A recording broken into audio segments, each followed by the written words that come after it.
Hello दोस्तों, स्वागत है आप सभी का अपने प्यारे चैनल पर। तो हम पढ़ रहे थे भारतीय संविधान, इंडियन पॉलिटी। और भारतीय संविधान में हमने पढ़ा था कि भारतीय संविधान में 22 भाग होते हैं, 395 अनुच्छेद होते हैं और 12 अनुसूची होती थी। और हमने 12 अनुसूचियों के बारे में पढ़ लिया है। अब हम पढ़ते हैं आगे। तो अब भारतीय संविधान का फर्स्ट भाग फर्स्ट क्या बोलता है कि संघ एवं राज्य क्षेत्र। संघ एवं राज्य क्षेत्र। तो भारतीय संविधान के भाग फर्स्ट में अनुच्छेद 1 से 4 तक 4 अनुच्छेद दिए हुए हैं। अभी इन एक एक अनुच्छेद को हम पढ़ते हैं। तो पहला अनुच्छेद आर्टिकल नंबर 1 क्या बोलता है? भारत राज्यों का संघ है और संघ राज्यों का क्षेत्रफल।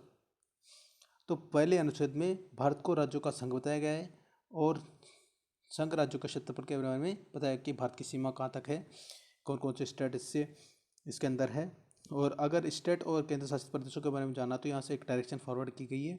और हमने अनुसूची नंबर 1 पढ़ी थी कि भारत के राज्य और केंद्र शासित प्रदेशों के बारे में वहाँ पे बताया गया है। तो अनुसूची नंबर 1 देखें। और भारत आर्टिकल नंबर 1 में 3 प्रकार के क्षेत्रों के बारे में बताया गया है।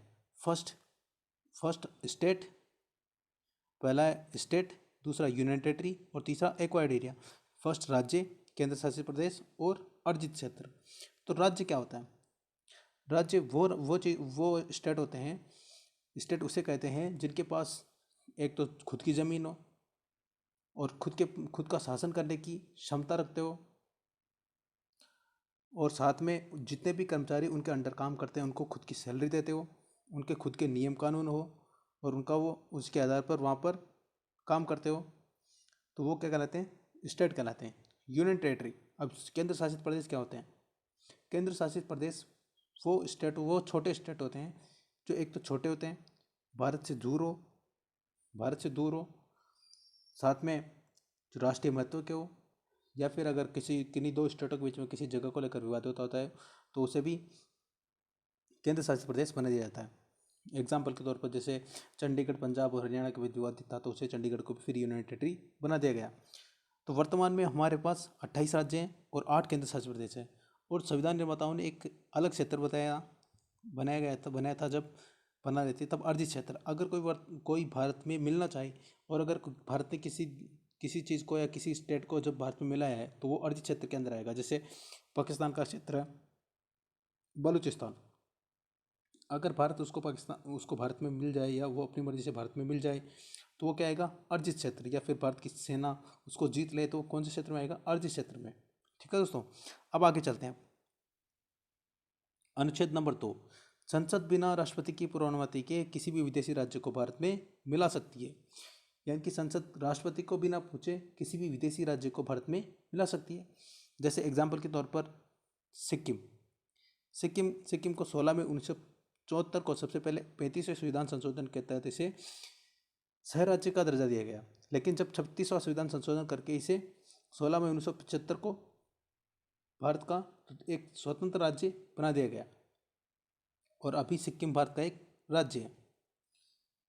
तो सेकंड अनुच्छेद में क्या दिया गया है? दूसरे अनुच्छेद में कि किसी विदेशी राज्य को भारत में मिला सकते हैं। तीसरा अनुच्छेद, तीसरा आर्टिकल क्या बोलता है? संसद बिना राष्ट्रपति के पूर्व अनुमति के किसी भी राज्य या यूनियन टेरिटरी का नाम, सीमा, क्षेत्र में परिवर्तन कर सकती है।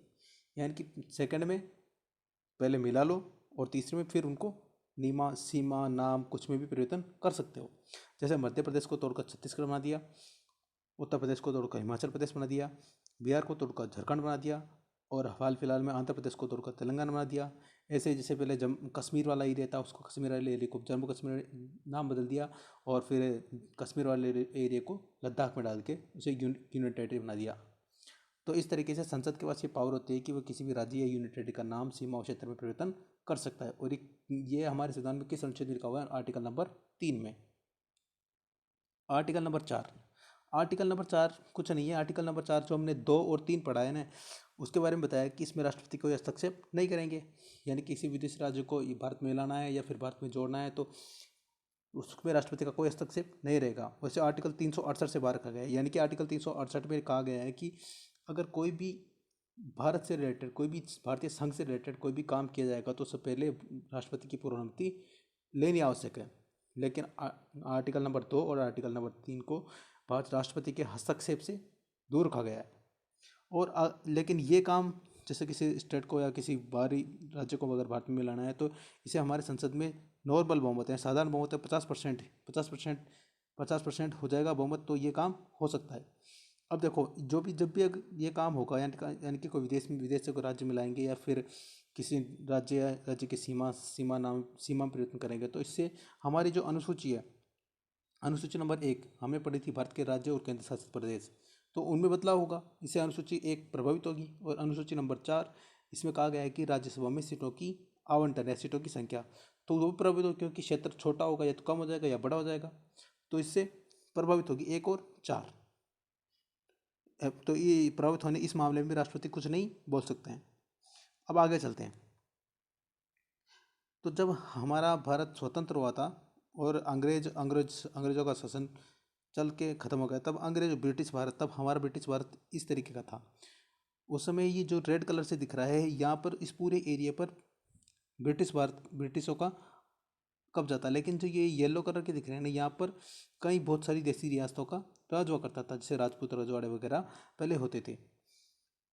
तो अंग्रेज़ तो अपना ये एरिया भारत को सौंप रहे थे, लेकिन जब इन देसी रियासतों से अंग्रेज़ों ने कहा कि आप या तो खुद का स्वतंत्र देश बना सकते हो या फिर भारत में मिल सकते हो, तब सरदार वल्लभ भाई पटेल को ये जिम्मेदारी दी गई कि इन सभी रियासतों को भारत में मिलाना है।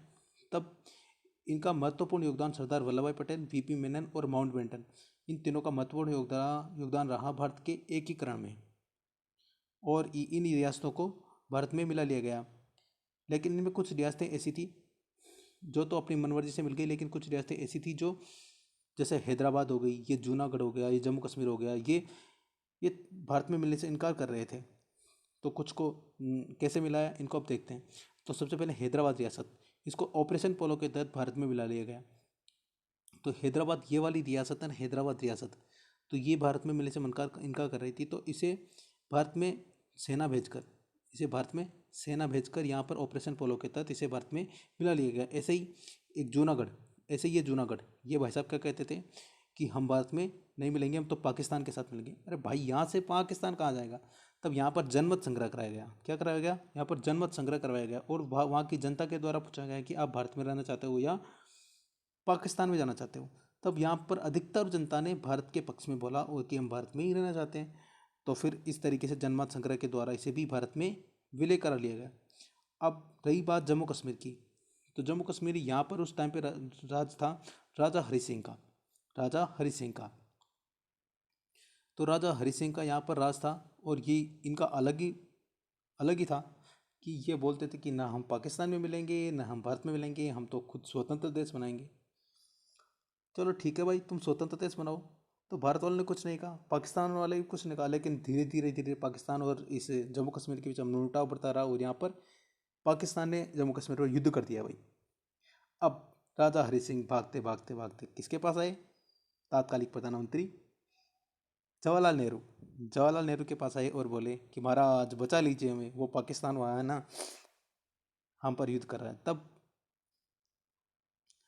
तब जवाहरलाल नेहरू और सरदार वल्लभ भाई पटेल, इन्होंने एक शर्त रखी कि हम आपको केवल इसी शर्त पर आपकी रक्षा करेंगे कि आप भारत में विलय पत्र पर हस्ताक्षर करेंगे। तब राजा हरि सिंह ने कुछ टर्म कंडीशन रखी, और उन टर्म एंड कंडीशन को भारत ने मान लिया, और इसको भी भारत में मिला लिया गया। इस तरीके से सभी रियासतों को भारत में मिला लिया गया, और ये हमारा भारत बन गया। फिर भारत का एकीकरण हो गया। तो इसमें भारत के एकीकरण में महत्वपूर्ण भूमिका सरदार वल्लभ भाई पटेल, वीपी मेनन और माउंटबेटन। गाइज, ये सवाल पूछ लेता है किन किन की महत्वपूर्ण भूमिका रही?